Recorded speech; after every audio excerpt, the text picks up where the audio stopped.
Hello friends, Monica this side. आज हम लोग करेंगे मोडाल वर्ब। मोडाल वर्ब क्या होती हैं, कितनी मोडाल वर्ब होती हैं और इसकी कॉन्जुगेशन कैसे होती है, कैसे हम यूज़ करते हैं, कैसे सेंटेंस स्ट्रक्चर करते हैं, वो सब हम सब सीखेंगे। बट ये स्टार्ट करने से पहले मैं आप लोगों को ये बताना चाहूँगी कि अगर आप जर्मन, फ्रेंच, स्पेनिश कोई भी लैंग्वेज सीखना चाहते हैं तो आप इस नंबर पर कॉन्टैक्ट कर सकते हैं। एंड साथ ही साथ अगर आप इस चैनल को सपोर्ट करना चाहते हैं तो आप ज्वाइन बटन पर क्लिक कर सकते हैं। इसका बेनिफिट ये होगा कि आपको वीडियो 2-3 दिन पहले मिल जाया करेंगी, यानी कि आपको पहले मेंबर्स के लिए ये बेनिफिट है कि आपको वीडियोस पहले मिल जाएंगी, तो आप वीडियोस पहले देख सकते हैं, एंजॉय कर सकते हैं। एंड सबसे बड़ी बात है, अगर आप चैनल को सपोर्ट करना चाहते हैं तो that's the only reason. So thank you very much. और अब हम स्टार्ट करते हैं मोडाल वर्बन कि मोडाल वर्बन जर्मन में क्या होती हैं। बेसिकली मोडाल वर्ब होती क्या है? मोडाल वर्ब जो होती हैं एक्सप्रेसिव वर्ब होती हैं। एक्सप्रेसिव वर्ब बोले तो कि आप जो आपके मूड को एक्सप्रेस करती है। फॉर एग्जाम्पल, अगर मैं इंग्लिश में बात करूँ, आपका एक सेंटेंस है आई ईट, ठीक है, मैं इसका मतलब होता है मैं खाती हूँ। आई ईट एन एप्पल, मैं एप्पल खाती हूँ। लेकिन जैसे ही मैंने मोडाल वर्ब लगाया like I can eat an apple, तो इसका मतलब हो गया मैं एप्पल खा सकती हूँ। यानी कि जैसे ही मेरा कैन लगा तो now I am talking about my ability कि मैं एप्पल खा सकती हूँ। फॉर एग्जाम्पल, मैं एक और मोडाल वर्ब लेती हूँ इंग्लिश में। मैंने बोला I should eat an apple कि मुझे एप्पल खाना चाहिए। नाउ मैं अपने आप को सजेस्ट कर रही हूँ, अपने आप से बात कर रही हूँ कि नहीं, मुझे एप्पल खाना चाहिए, मेरी हेल्थ पे फ़र्क पड़ रहा है, तो I have to eat, I mean I need to eat, मुझे एप्पल खाने ज़रूरी है, मुझे एप्पल खाना चाहिए, तो I should eat an apple. तो ये इंग्लिश में मोडाल वर्ब हो गई। क्या मोडाल वर्ब हो गई? कैन। कैन क्या दर्शाता है? आपकी एबिलिटी को। शुड मतलब चाहिए, या तो आप ये किसी को सजेस्ट कर रहे हो, एडवाइस कर रहे हो, तो शुड यूज़ होता है। तो I should eat an apple मतलब मुझे एप्पल खाना चाहिए। तो ये आपके मोडाल वर्ब इंग्लिश में हो गए। अब बात करते हैं हम जर्मन में मोडाल वर्ब क्या होते हैं। तो मोडाल वर्ब जैसे कि इंग्लिश में होते हैं वैसे ही जर्मन में होते हैं, मोडाल वर्बन। तो इनको कहते हैं एक्सप्रेसिव वर्ब्स, जो आपके मूड को एक्सप्रेस करें। ओके, तो आज हम सबसे पहले मोडाल वर्ब करने जा रहे हैं क्यों नन। ये विद उमलाउट होती है, इसका मतलब होता है कैन। इसकी कॉन्जुगेशन हम अभी करते हैं। सबसे पहले मैं मीनिंग बता देती हूँ, ये जो मैंने प्रोनोमन लिखे हैं। इश का मतलब आई, दू का मतलब यू, एस का मतलब ही शी इट, वी का मतलब वी, ये यू वाला है आप वाला, एंड ये दे वाला, एंड ईयर मतलब यू ऑल। अच्छा, रूल नंबर 1, जब हम मोडाल वर्ब करते हैं तो इसका रूल नंबर 1 ये होता है कि इश और एस सेम होता है। तो रूल नंबर 1 क्या है कि इश और एस सेम होता है। इश और एस की कॉन्जुगेशन सेम होती है।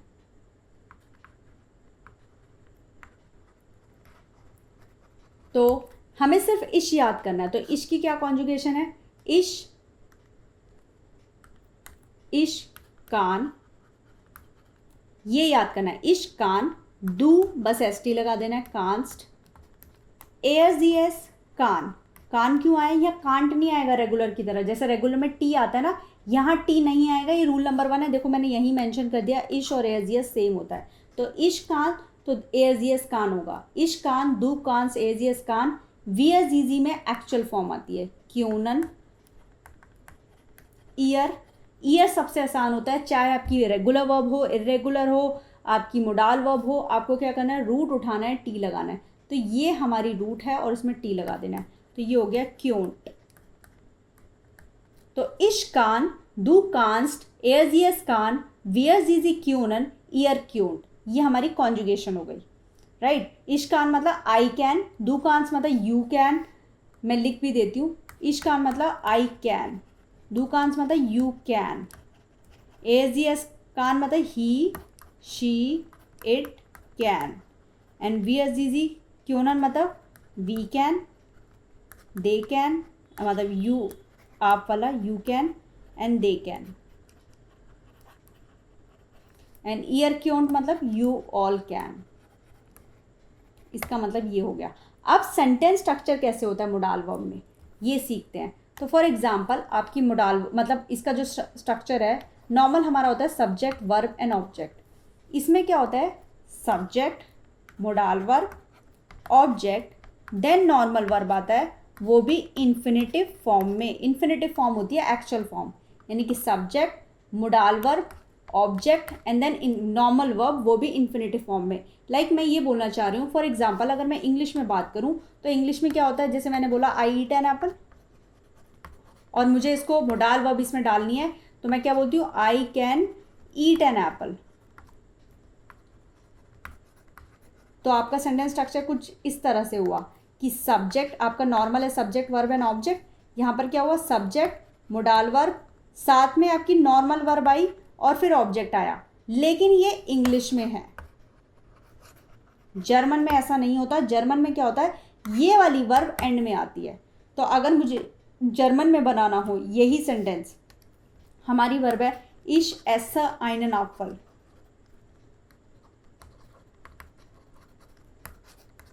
तो अगर मैं इसको मोडाल वर्ब के साथ बनाऊंगी तो मैं क्या बनाऊंगी इश कान einen Apfel essen।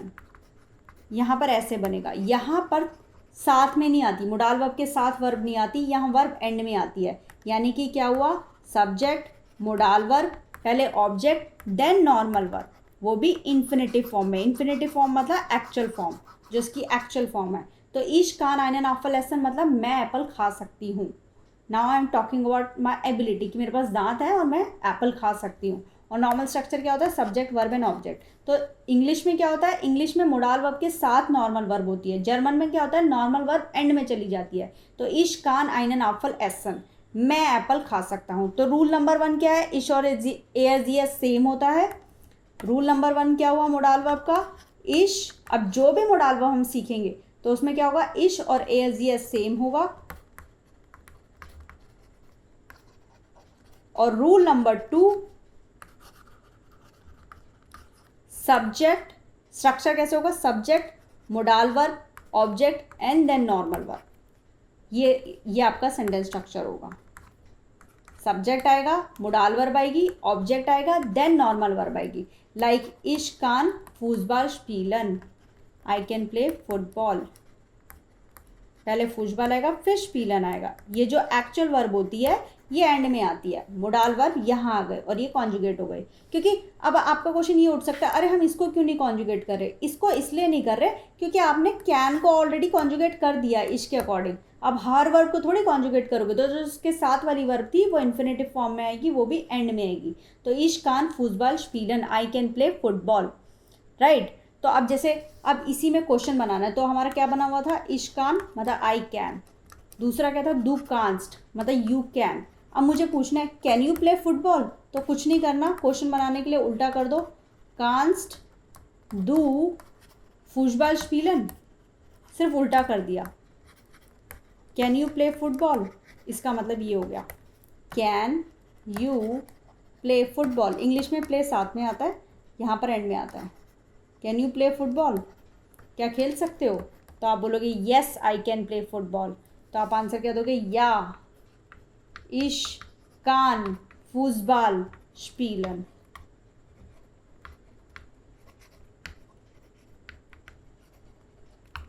राइट, ये हो गया या इश कान फुटबॉल स्पीलन। अब जैसे और हमने जैसे इश कान दू कांस्ट हो गया, और जैसे मुझे पूछना है आप क्या कर सकते हो, तो क्वेश्चन बनाने के लिए वास किया const do Makhan, what can you do.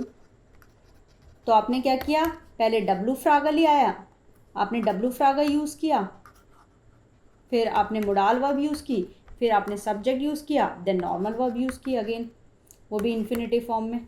तो वास कांस दू माखन मतलब व्हाट कैन यू डू, आप सीधा आंसर दे सकते हो इश कान फुटबॉल स्पीलन, आई कैन प्ले फुटबॉल। ठीक है, तो ये इस तरह से आपका मोडाल वर्ब यूज़ हो सकता है। तो मैं एक बार सेंटेंस स्ट्रक्चर दोबारा बता देती हूँ कि नॉर्मल स्टेटमेंट बनाने के लिए, अगर आपका नॉर्मल स्टेटमेंट बनाना है, एफर्मेटिव सेंटेंसेस बनाने हैं, तो आपका क्या स्ट्रक्चर होगा subject modal verb object then normal verb. Yes no वाला क्वेश्चन बनाना है, यानी कि या नाइन फ्रागन, तो अब क्या होगा, पहले मोडाल वर्ब आ जाएगी, फिर सब्जेक्ट आएगा, फिर ऑब्जेक्ट, फिर नॉर्मल वर्ब। और ऑब्जेक्ट ज़रूरी नहीं कि हमेशा ही आए। देन अगर आपका आता है वे फ्रागर, आपको डब्लू क्वेश्चन पूछना है, तो आप क्या बोलोगे, पहले डब्लू फ्रागा आएगा, फिर मोडाल वर्ब आएगी, देन आपका सब्जेक्ट एंड देन आपकी नॉर्मल वर्ब। तो इसका मैं सबका एक एग्जांपल दे देती हूँ, जैसे इश, कान, फूसबाल, स्पीलन, ये normal statement, I can play football. दूसरा, कैन यू प्ले फुटबॉल, कांस दू फुटबॉल स्पीलन।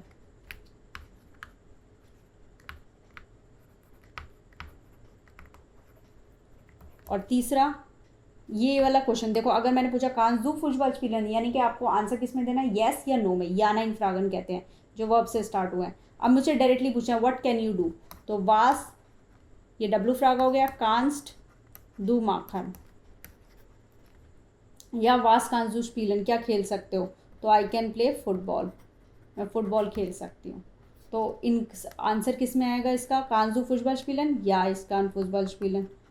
इसका आंसर तो या नाइन में आएगा, या इश्कान फुटबॉल स्पीलन। और इसमें वास कांजू स्पीलन, इश्कान फुटबॉल स्पीलन, इसमें डायरेक्ट आएगा, यस नो की ज़रूरत नहीं है, या वास कांजू स्पीलन, इश्कान टेनिस स्पीलन या फुटबॉल स्पीलन। राइट, तो इसको हम ऐसे करेंगे, ये हमारी क्यूनन वर्ब है। सबसे पहले हमने क्यूनन वर्ब की है और इसकी कॉन्जुगेशन इस तरह से होगी। तो अब ये क्यूनन का हमने कॉन्जुगेशन कर लिया है, रूल सीख लिया मोडाल वर्ब का, और नॉर्मल स्टेटमेंट कैसे बनानी है, या नाइन फ्रागन कैसे बनाना है, डब्लू फ्रागा कैसे बनाना है, ये हमने सीख लिया। अब बेसिकली क्यूनन यूज़ कहाँ होती है उसको हम देख लेते हैं। जो क्यूनन यूज़ होती है वो एबिलिटी के बारे में बात करने की, यानी कि क्यूनन अगर मैं लिखूँ तो इसका मतलब कैन होता है, और ये कब यूज़ होता है, जब हम अपनी फैशियोकाइड एबिलिटी की बात करते हैं, क्षमता की बात करते हैं कि मैं ये कर सकता हूँ। जैसे मैं फुटबॉल खेल सकता हूँ, मैं स्विमिंग कर सकती हूँ, मैं साइकिल चला सकती हूँ। तो मैं एग्जांपल दे सकती हूँ, लाइक इश कान राड फारन, मैं साइकिल चला सकती हूँ। टीना कान डॉइच स्प्रेशन, टीना जर्मन बोल सकती है। तो एबिलिटी की बात करें, अब मुझे बोलना टीना बहुत अच्छी जर्मन बोल सकती है, तो टीना कान, कान के बाद लगा दो जेयर good Deutsche expression.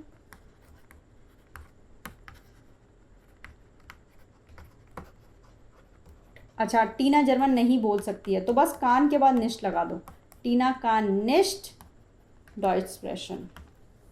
Tina can not speak German,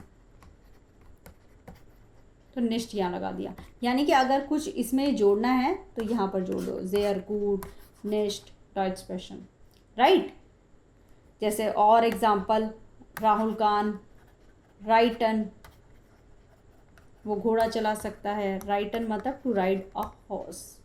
right, I hope आपको समझ में आया होगा। Thank you very much. और अगर आप जर्मन सीखना चाहते हैं तो इस नंबर पर कॉन्टैक्ट करें, and please do like, comment and subscribe and join this channel. Thank you very much.